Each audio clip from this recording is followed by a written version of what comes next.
Yo, yo, yo. Hey, guys, welcome back to another awesome edition of the Best Practices Show podcast. My name is Kirk Behrendt, where I have one goal, and only one goal is to bring you the best thinkers in all of dentistry to help improve your life today and your practice, and everybody wins. And today we're going to bring on a great mentor of mine, long-term friend, Dr. Jim McKee from Spear Education. He talks about how to help patients make good choices and how your thinking and treatment planning changes over time. It is brilliant. You do not want to miss this. So hope you guys enjoyed the episode. We'll see you soon.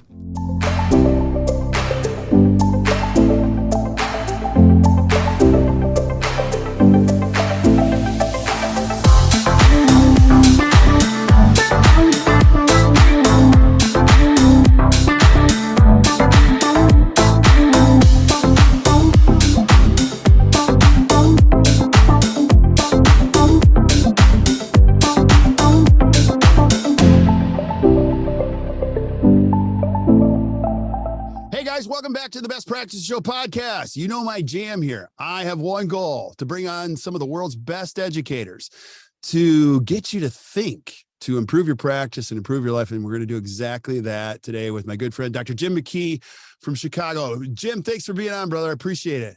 It's always a pleasure to be with you, Kirk. Thanks so much. Yeah. So I'm just telling you guys, if you've never met Jim before, prepare for your brain to be changed. Now, I'll tell you why. Jim is an amazing human being and an awesome clinician, fantastic teacher. He teaches out at Spear Education. And Jim's an important part of my journey. When I had no money and I was kind of broke, just trying to figure out how to get into this dental profession, Jim picked me up in his car, took me to a lecture and said, "You're going to be okay." And I was like sweating like crazy. And so it's been fun to be with you on this journey and watch how you influence not only my life, but everybody else's life. And I want people to know, if somebody's listening for the first time, who's Dr. Jim McKee? Like, Jim, who are you? What do you do? You know what? I'm a restorative dentist who had a small neighborhood practice, and I started to see cases that I wasn't comfortable with. And generally, over the years, as the practice has evolved to a restorative practice, they started to take a closer look at occlusion. Is really how it started. And ultimately, when I started looking at occlusion, that brought me to a different journey in terms of looking at the joints as well. So basically, I'm a dentist who, I love restorative dentistry, and I have a restorative practice, not a TMD practice like a lot of people think, but I have a restorative practice that sees a lot of TMD patients because they're all over in our practices. You know, it's kind of like we joke about it. Once you start seeing them, it's like the night of the living dead. They're everywhere. So that's been a really fun part of being able to solve treatment plans. And that's kind of what we're going to talk today about, is helping patients make good choices when it comes to those types of decisions. Yeah. So I've had a blast practicing. I started teaching a long time ago. I never thought I'd be teaching. It's a really fun part of my professional life. So I've enjoyed both sides of it a lot. Yeah. Now I have a special place in my heart for Jim. As you guys are listening, so you're going to see you practice in the Chicago area. And, we used to joke that I don't know if Jim's a dentist. Like, I've looked him up online. I can't find him anywhere, but you had a crazy busy practice. Once you get really good at something, you get known for something, and you start to attract other people. Like, I have heard you do this kind of stuff. So I'm telling you, as a dentist, don't worry about too much of the market. Just focus on being good at something, doing it the right way. And then the word that catches fire from that is tremendous. And it's interesting to talk about that, because I hear a lot of, especially young dentists, say, I need to be busier. I need to be busier. I'm not busy enough, so I have to sign up with an insurance company. Right. And that may be good or bad, but ultimately, I was able to get busy because everyone looks for a niche in their practice. Sometimes it's implants, sometimes aesthetics, sometimes it's airway. Mine ended up being occlusion. And actually, it was kind of dumb luck. I wish I could say that I planned it, but no one wants to do occlusion. Mm-hmm. It's the thing we're least comfortable with coming out of dental school. No one wants to do joints either, because we've been told the patients are all crazy and they grind and clench their teeth, so you can't help them anyway. Not true. But from a restorative perspective, understanding inclusion touches every case you see every day. And all of a sudden now, when the word started to get out that I was willing to see occlusal patients, basically the phone didn't stop ringing. And a lot of those patients ended up being restorative treatment plans. And when I would call the referring dentist to say, here's what I'm thinking we should be doing from a restorative perspective, do you want to do this? Almost universally, the answer was no. So really what it did, unbeknownst to me at the beginning, it really was a marketing tool that brought a lot of restorative cases into my practice, a lot of ortho cases. So at a relatively young age, I was able to gain a lot of experience on complex treatment planning that I didn't have before I started doing this type of dentistry. And, everyone hears of complex treatment planning and they think it's going to be a full mouth reconstruction. Not true. I've done a lot of full mouth reconstructions, 2 crowns at a time. And it may take 6, 7 years to do the whole case, but it was done at a pace that the patient could afford to do it, both maybe financially and emotionally sometimes, because sometimes patients really aren't ready to make that full commitment. Right. That's what I mean about helping patients make good choices.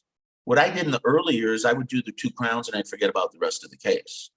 What's changed is if we keep the patient's best interest in the forefront of our treatment planning thought process, that was what forced me to learn how to phase treatment. And once I could phase treatment, my case acceptance went up, because face it, you're going to do a full mouth rehab or someone needs that level of dentistry, whatever it is, that's a big ask. And a lot of times patients simply can't do it. So therefore it becomes helpful as a dentist if you can break that down into stages. There's an old saying that every full mouth rehabilitation is 1 crown it's a number of single unit crowns on the same patient.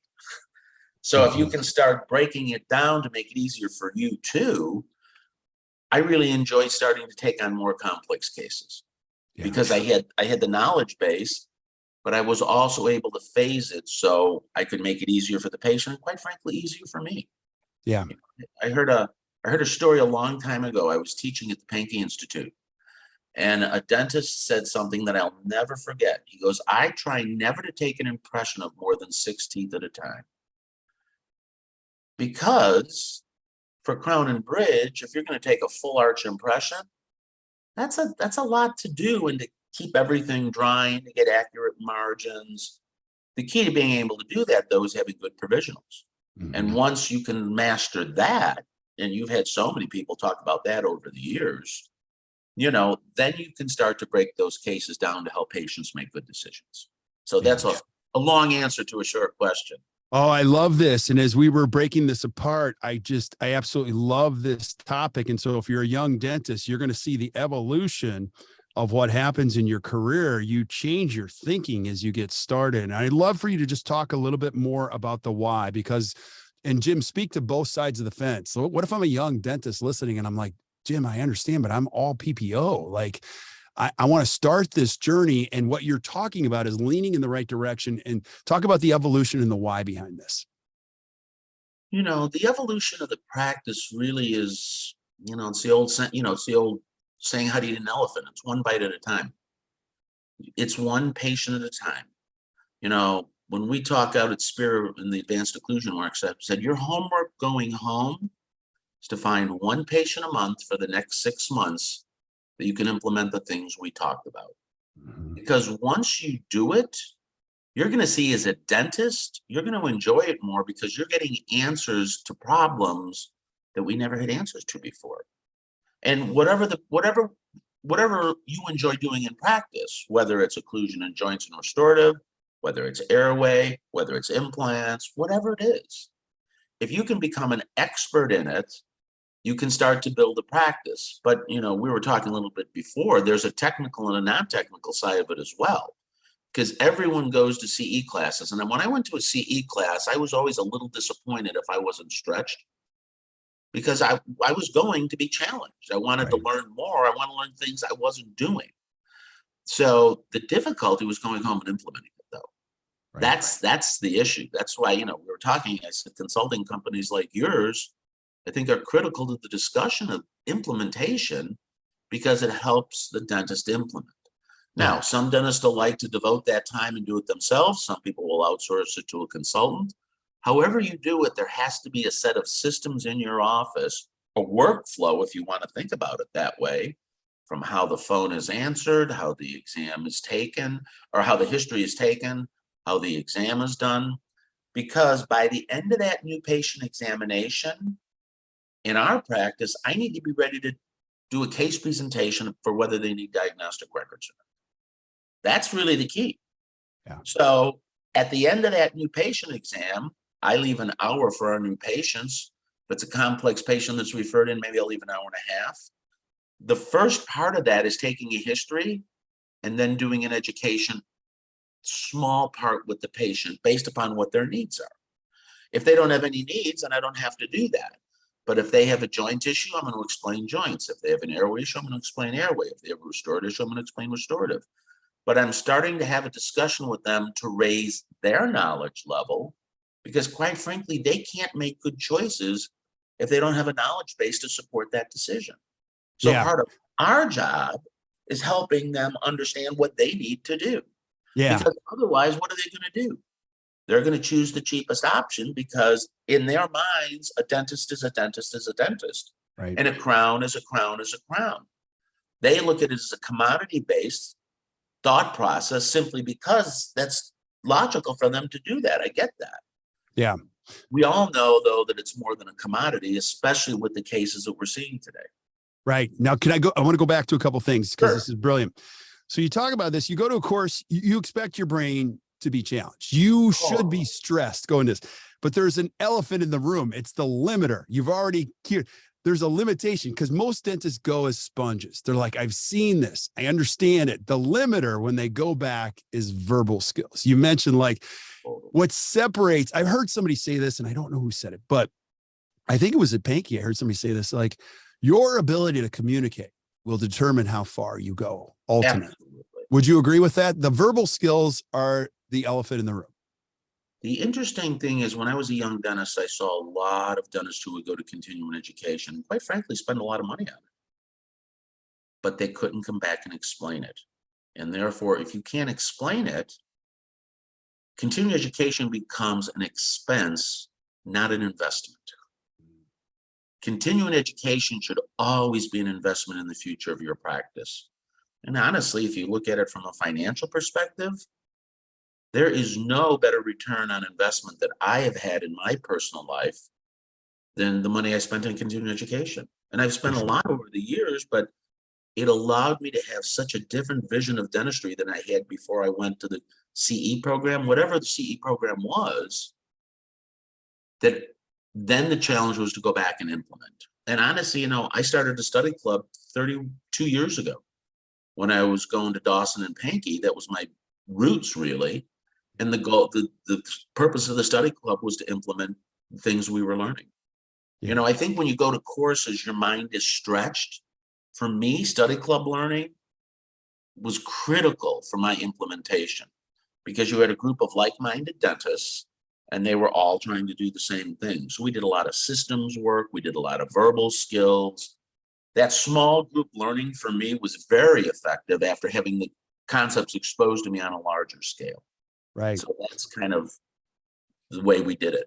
Yeah. So I totally agree with you on the CE thing. Now, if you're a dentist listening, Jim is exactly right. Never begrudge the money you invest in your own learning. And a lot of times dentists look at it as the cost. I'm like, dude, you got to understand. There's two huge benefits you can't see. Number one, it keeps your fire in your belly alive. Like, you come back on fire. Number two, you're saving thousands and thousands of hours, like trying to figure it out on yourself. There's no dollar amount. You're in a room with clinicians with their collective experience. You're talking about 130 years of collective experience on restorative dentistry. Why would you even say to yourself, I know it better than these guys and gals do? The other thing from a financial situation, Kirk, when you really think about it, looking back, what continuing education was for me was really a marketing tool. It's interesting because dentists market to patients.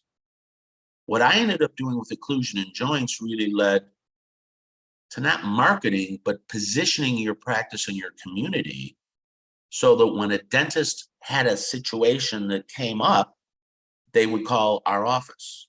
Right. So really, instead of trying to gain a new patient flow from existing patients, again, I didn't plan this, but ultimately it came from a dentist in the community. And I'll tell you, dentists are going to send you more patients than patients will. Yeah. It's So so all of a true. sudden, it wouldn't be uncommon to get 3 new patients from an office one day. If it was an ortho office that was having a problem with the occlusion of the joints, the phone didn't stop ringing. Yeah. So really, continuing education almost became a marketing tool, if you want to think about it like that. I don't like the word marketing in the sense. I think positioning. I heard that at the Seattle Study Club Symposium, and I can't remember who said it either. But positioning your practice is really different than marketing it. Positioning makes you're the person in the community that someone thinks of when they have an issue. Mhm. And that's eventually what happened with our practice. That's honestly why, we kind of laugh. I didn't know marketing all these years, and we're as busy as we could be.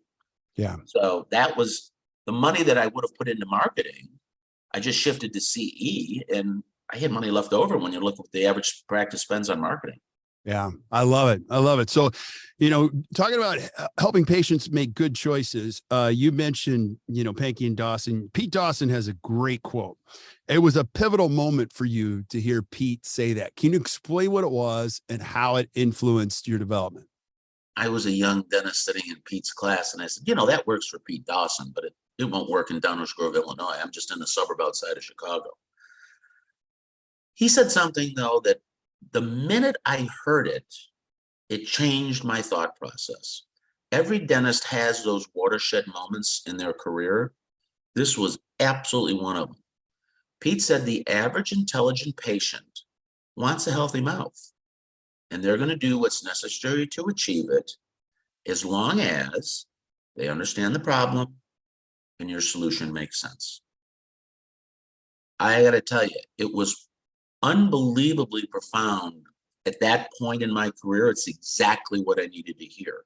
Tell us why, though. Like, why? How did that impact you? Because I needed to understand the problem before I could explain it to the patient. And I had to explain it to the patient in a way they understood it before they could say yes to the solution. Mm-hmm.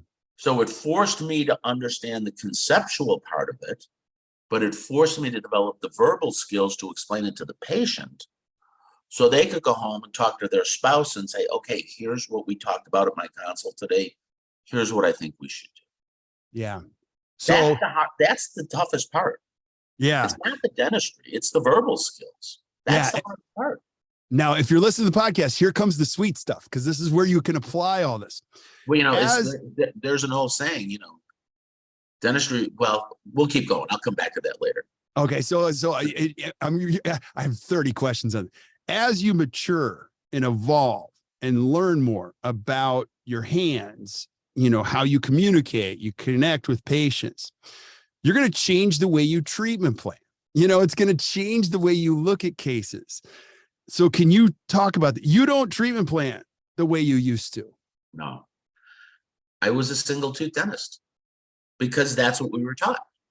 I always said dental school is like going to auto mechanic school, but all they tell you is how to fix the carburetor. So you get real good at carburetors, or you get real good at exhaust systems, you get real good at different parts. Putting them together, I think, was the change in my treatment planning.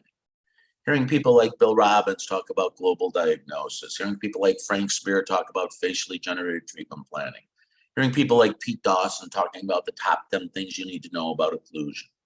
All those reshaped my thinking from a crown on number 18 to simply, okay, this tooth is part of a system. It's got an overload problem or a decay problem. I need to restore it. How does that fit into the system now? Because what was happening was the more dentistry I started to do, the more problems I had, because I was treating cases that were more complex than I was probably trained for. Once that information became more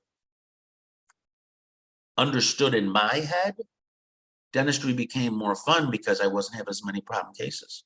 Mm-hmm. And you know what? I'll tell you, that process doesn't stop today. Yeah. I mean, I'm treatment planning differently today than I did 6 months ago.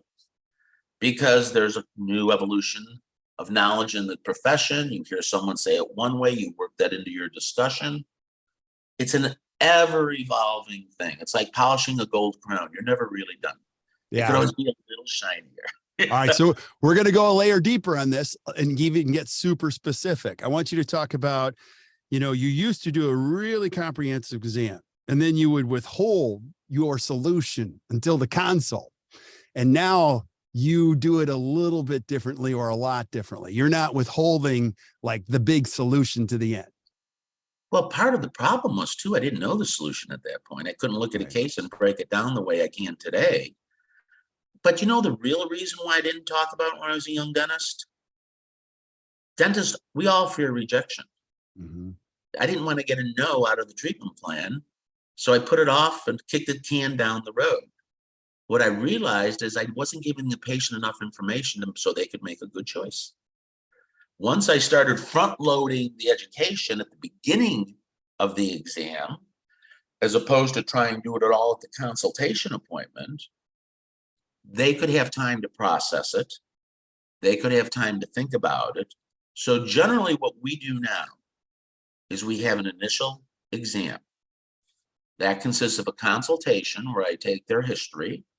And then if it's a problem that's a restorative or joint problem, I'm going to talk about 6 things. Talk about the design of the system, how it's put together, joints, muscles, teeth. I'm going to talk about the condyle, medial, and lateral pole. Medial pole is the load-bearing part of the joint, so it's important we have soft tissue coverage there. Number 3 is I'm going to walk through the stages of joints. Normal joints, clicking joints, locking joints, perforated joints. It's a real easy way because patients most of the time will have a click or used to click. So they start to understand the process. I'm going to talk about the 3 types of joints. Is it structurally intact where the disc is attached on both sides? Is it clicking where it's off on one side, a partially herniated disc? Or is it off on both sides, a fully herniated disc? These are the higher risk factors because we don't have coverage of the bone. And if all patients can adapt, but if we have problems, it's generally in that last phase. And they usually present as something that hurts or something that doesn't fit. Something hurts, it's either going to be muscle or joint, could be neck or sympathetics. So there's basically 4 things we have to think about for pain. We can do that. That's not that hard. And then the last thing is how the teeth fit together. And the easiest, the most common clinical presentation of a structural altered joint is the class 2 occlusion. So if it's a class 2 occlusion, it raises my antenna. So, but those 6 things, the patient has to understand. Now, if they come in with a problem, it makes it way easier. If this is a new patient who moved into the neighborhood and needs a cleaning, I'm not doing this. Right. So each patient has kind of a customized experience in the office based upon what their dental needs are. Frank Spear calls it filtering. At the new patient phone call, you're filtering what the patient needs from your practice, and then you're bringing them into the practice based upon their needs. If it was a cookie cutter approach and you did it for everyone, which I used to do, quite frankly, after 20 minutes, people are starting to check their phone, they're getting zoned out. That's not connecting with the patient. Connecting with the patient is having a conversation based upon what their needs are, not what I want to talk about. Right. So from there, by the end of the exam, they're ready to say, okay, what do we need to do to find out what type of joint I have? Yeah. That's the goal, is to give them enough information where they're almost asking for the solution. I'm going to lead them right up to the cliff so they can look over and see the promised land. Well, that's our next appointment. Yeah. And you're okay if they don't say yes. And, I think your confidence comes from designing the systemic approach to how you connect with patients. And when Spear talks about filtering, that's exactly, and your confidence grows as you stick to your system more and more and more. Because you become more comfortable in your communication routine. Right. It becomes an easier discussion because you've had it this week on Tuesday afternoon. And you know how it went Tuesday afternoon, and now it's Thursday morning. I'm going to tweak something a little bit here and see how it goes with the patient. I'm going to explain it a little bit different way. Yep. But ultimately, the other thing is that patients come to you in a different way. When I was having patients find me in the yellow pages and come into the office, those patients had a level of commitment that was variable. Mm-hmm. Generally, if patients are coming to you for a reason, their commitment level tends to be higher. Now, that's not always true, but it's pretty generalized truth that when patients are coming to you for a reason, they tend to be less sensitive to scheduling, to finances, because you're providing a service they had a harder time getting somewhere else. You know, looking back on it, I've always said that learning inclusion in joints is the fastest way to build a practice because no one wants to do it. Yeah. And there's enough patients in every community that need this, where you could easily become the go-to person and be busy almost instantly. I mean, that's been all the study clubs I've worked with, all the dentists I've worked with immediately will say they get busier, they get busier, they get busier. And it's not just a joint case, it's the restorative cases as well. Yeah. So if you like doing restorative dentistry, which I loved, this was a wonderful way to bring a pool of patients in that I would not have had access to prior to looking at joints. Yeah. Now go back to this. I want to go back to this because this is brilliant. We're going to put all the pieces together for you if you're listening. Is, you know, Jim, what you did in your career, you talk about creating a different way. You know, the reason the patients come in as you get a reputation by what you do, and you lean into your system. And you said something brilliant before we hit the go button. You know, the hot conversation now is private practice versus DSO. You know, is private practice drying up? No, it's not. Show me the data. There's no data saying it's dry. You said, don't think like that. Think about becoming a diagnostic practice. Don't think about private practice or DSO. Try to become can you explain that and how that leads into getting patients in a different way? Kind of goes back to what I said before about modules for what people come in with. The diagnostic practice model in my practice is one column of production for the doctor and a second column of production for the assistant. And then you have your hygienist as well. Now, the reality is my assistants will outproduce my hygienist every day of the week because of diagnostic records. Wow. Because in order to do this type of practice, the patient can't make a good decision until they have enough diagnostic information to do it, because you can't offer good solutions until you have enough information to do it. And ultimately, if the patient's in that third category where the bone's not protected, those are the patients generally we need more treatment planning information on. And therefore, I'll spend an hour to an hour and a half with those patients. They'll come back for a 2-hour diagnostic records appointment, which consists of a cone beam, diagnostic photographs, and scanning so we can print models of their 3D models of their bite. Then it's a consultation after that. So it's a 3-appointment process. But when you add up the number of hours that I am with the patient, basically you have to get your feet to a point where it doesn't matter whether you're prepping teeth or whether you're diagnosing cases. But if you can do that by creating a consult appointment that addresses their issues, and you can give them enough good information on the follow-up in terms of a letter and recapping what we talked about, all of a sudden now your referrals just go through the roof. Yeah. You won't have enough time to see everyone. That's the issue. Yeah. And that's exactly what happened in my practice. So when you start to talk about how that workflow goes, that's how it processed through the practice. But ultimately, they have to have enough information so they can make a good choice. Yeah. And can you speak to this too? There's no shortage of this kind of work to be done. This kind of work isn't drying up. You, of course, know Jeff Rouse. Jeff's one of the leaders in dentistry, and Jeff and I are great friends. We've lectured together at Spear. We've lectured together at the Restorative Academy. We did a lecture last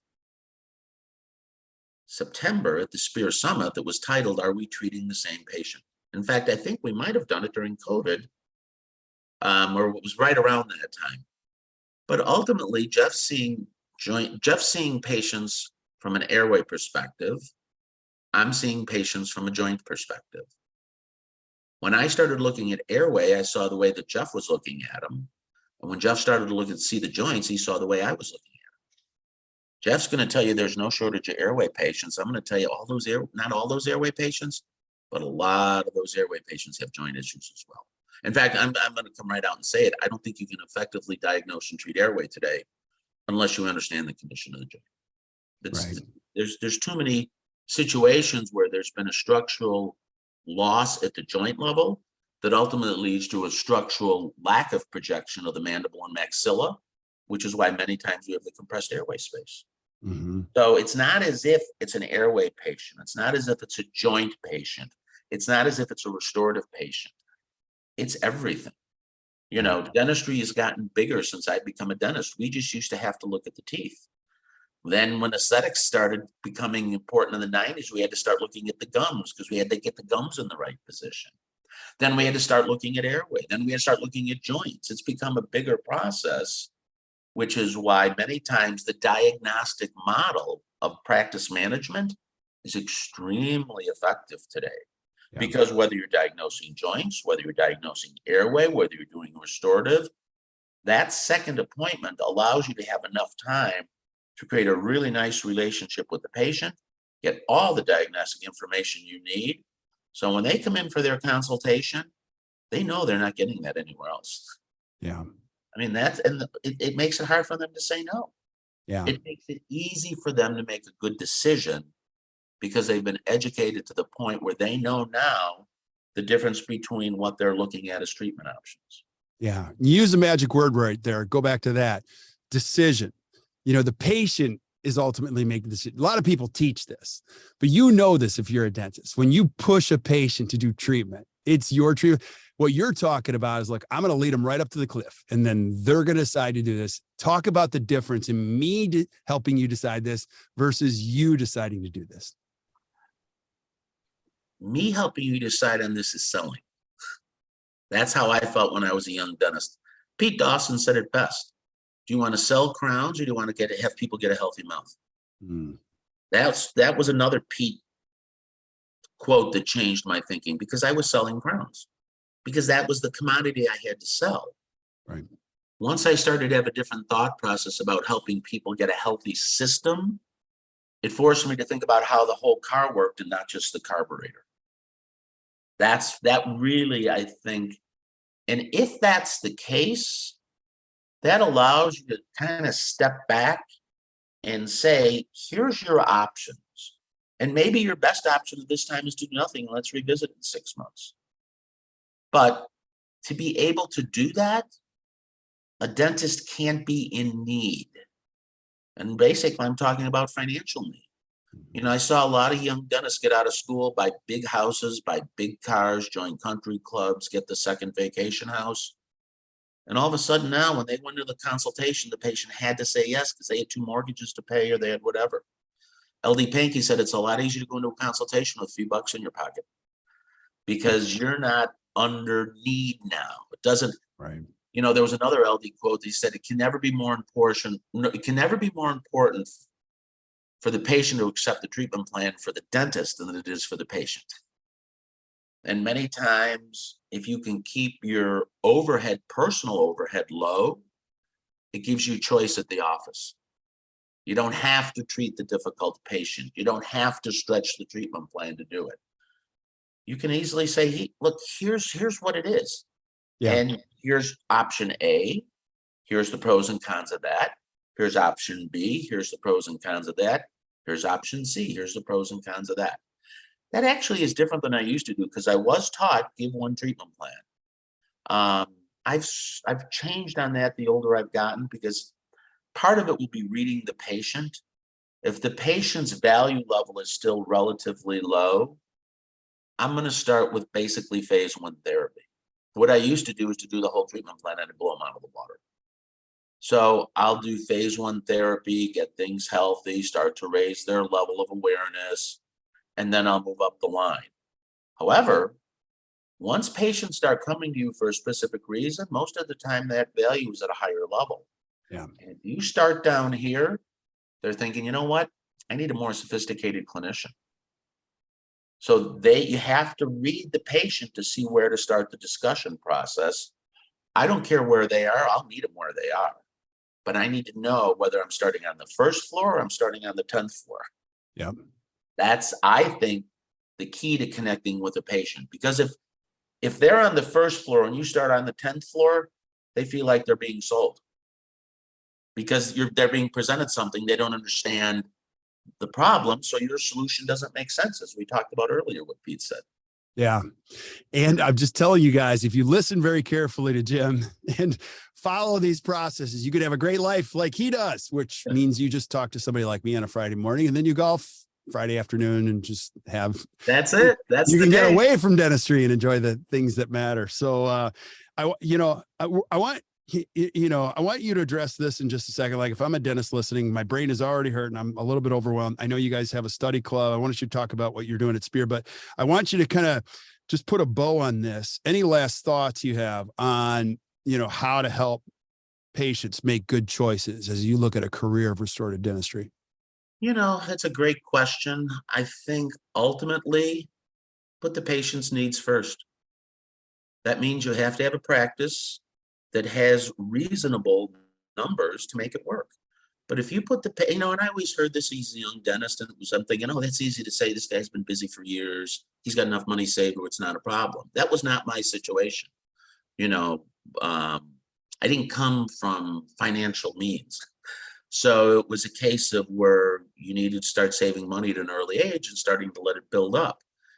If you can do that as a dentist, I think it makes a huge difference because it allows you to give your patients choices. Mm-hmm. And ultimately what I think it's about being in a position where, as I said before, you can educate patients in a very effective way so that they can make a good choice.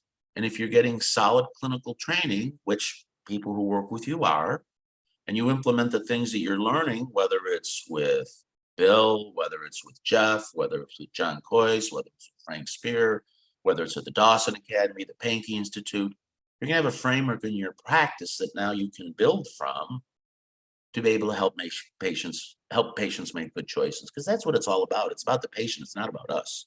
We're there to help. That's really that's what I see our role as.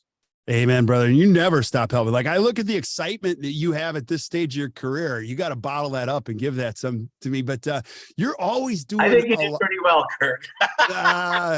Well, by osmosis, that's my word. It's like just hanging around with people like you. It changes the way I see things, and so. Yeah. That's a great lesson for anybody. Just hang around with people. You're going to change the way you think. It's going to make you optimistic. The glass is going to be half full. It's not going to be half empty. Yep. Blah, blah, blah. You see the world differently. You and I both share Bill Robbins as a great mutual friend. And I think the favorite thing Bill has ever said to me, and I think about it all the time. We were having a drink at the bar at Seattle Psych Club, and he grabbed me. He goes, Kirk, you know what our ultimate responsibility is? I'm like, no, what is it, brother? He's like, to leave the campfire in better condition than we found it. So while you're out speaking, while you're out doing what you're doing, let's leave this profession better than we found it. I'm like, you're my guy, man. That's totally, you're speaking my jam. And so I want you guys to think about that, whether it be in your practice, whether it be with your family, whether it be with your profession. This is what this whole thing is all about. I want you to talk about Spear. Like, what are you doing out there? I also want you're always doing something new. This new study club that you got, I got Drew on the show after this. So I want you to speak about what both of those are. If I'm a dentist listening, how do I get involved? Spear Education, we're back at it now. We're doing live workshops. So I teach the advanced occlusion workshop. It's Spear. And then Frank and I and Greg Kinzer do the occlusion seminar. So basically, you'll get the basics, you'll get the foundation in the seminar. Occlusion, the first occlusion workshop is basically making the assumption that the joints are relatively stable. The second occlusion workshop, the one that I teach with Gary DeWood, is one that addresses not only normal joints, but structurally altered joints as well. We do a lot of treatment planning. We do a lot of verbal skills. It's a fun 3 days. It's gotten really nice reviews. It's encouraged people to change their practices in a very positive way. I started a new study club actually with Drew and with Seth Atkins and Kurt Ringhofer, and it was really a way to help dentists implement joint-based, restorative-based concepts in their practice. So our format is, it's a 2-day meeting, it's a live meeting, and it's one in the spring and one in the fall. The first day we do joints and occlusion, and the second day we're going to bring in speakers. Some of those speakers might be the faculty like us in the study club program, or we're going to bring in whoever the club wants to hear. So it's really a cool format. I love study club formats. If you want any information, you can email me at jim@mckeedds.com. Easy, jim@mckeedds.com, and I can give you information. The study club, we're keeping relatively small, so we're going to keep a tight group on that. We have a wonderful group. We had our first meeting in October. We're meeting again, or we first meeting in May in Chicago. It's always going to be in Chicago. And then we're having our second meeting in October. It's a great 2 days. It's in Oak Brook, which is right between O'Hare and Midway, so it's easy to get to. Nice suburban area, hotel right across the street. You can take an Uber there from the airport. You don't need a car. Restaurants are right there. It's a nice situation.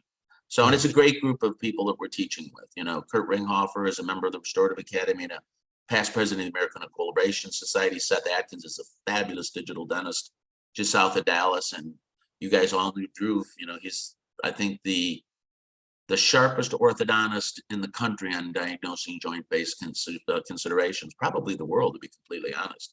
He's changed his practice in a relatively short amount of time, and he's really changing the face of orthodontics. So he's an awesome. So the four of us have a great time planning it, and it's really, it's fun to see E. Yeah, I want to come. I'm having FOMO. You can come anytime you want. There you go. And no one can say I can't get to Chicago. You're just lying. You know, that's why we're doing it in Chicago, honestly, because most of the time it's a direct flight for most people. Yeah. So we don't, for years I taught with Mark Piper in St. Pete, Florida. If you're on the West Coast, that's a long day of travel. Mm-hmm. So Chicago's easy from both sides of the country. So we have people from United States, we have people from Canada. It's a wonderful group of people. We honestly, everyone who is a part of that was hand selected by the faculty. So awesome. We chose who we wanted to have in it. So it's really cool. It's kind of like your practice. It's kind of like creating a preferred patient base in your practice. That's really what it was like. Yeah. You guys, I'm just going to encourage you to check it out. If you haven't been taking notes while Jim's been chatting, don't worry. Our team has been taking notes. So if you're listening on Spotify, Stitcher, iTunes, doesn't matter. Flip up to the show notes. You're going to see everything Jim has mentioned. It's right there. You're going to see Jim's email address. You'll see more about Spear Education and those courses. You can just flip up to the notes. You'll click right on the link. It'll take you right there and generate an email right to Jim. Please do that. I promise you, it'll make your practice and your life better. Jim, as always, thanks for being on, brother. So fun to be with you, Kirk. I can't thank you enough for the opportunity to be on the podcast. I just love it. And I want to thank you for everything you do for dentistry. Your name came up the other night. People talking about how appreciative they were of your efforts during the shutdown when you put all of those courses together. I want to thank you for everything that you do. It's great to have a long time friendship with you, and I can't thank you enough.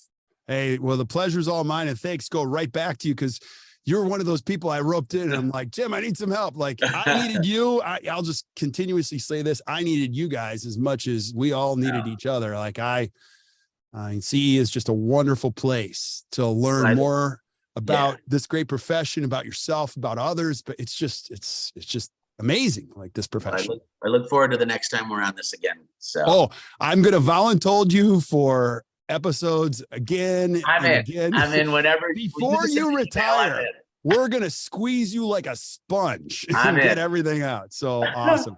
Well, stick around when we say goodbye to everybody else. But thank you guys for listening to the Best Practices Show. Hey, if you enjoyed today, which I know you did, just do us a favor, hit the share button, share it with your friends. Keep sending us suggestions for things that you guys want to see. You're going to see I got a whole bunch of them lined up already. And great programming for the rest of the year, well into the fall. You guys are going to love it. So until we see you guys next time, or you hear from us next time, keep watching the Best Practices Show. You guys enjoy your day.